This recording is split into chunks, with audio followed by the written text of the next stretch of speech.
Cory, tell me what's happening. First of all, with Lost Remote, and what the blog is about. Kind of what your mission is, what you guys are up to.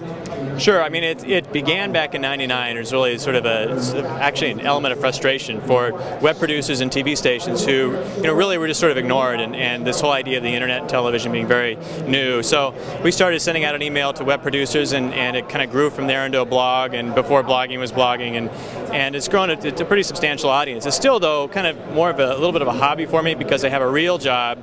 I still work in the industry. I work at the NBC affiliate in Seattle, King TV, as their director of digital media there. So juggling the two, once is never going to make it a full-fledged business. But I enjoy working in the business at the same time being able to talk about things I think are really impactful, and people in television really need to look at how everything is changing. So I think that sort of dual role actually helps me do a better job of reporting and writing on Lost Remote. So NAB, you've been here a few years. You just got here.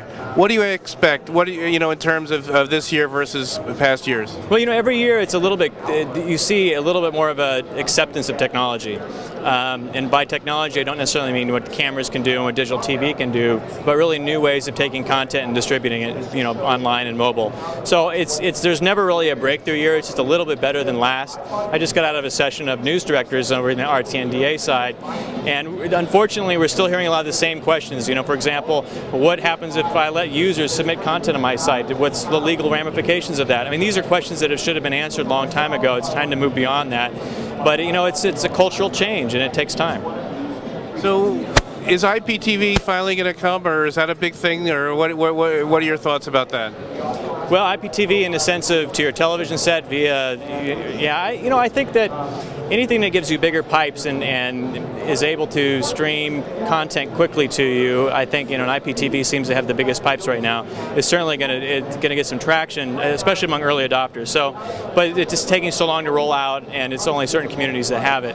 But I think if you look, kind of expand the definition of that to be beyond just fiber to the home, and looking at what you can get video on Xbox now. I have an Apple TV and actually really enjoy it.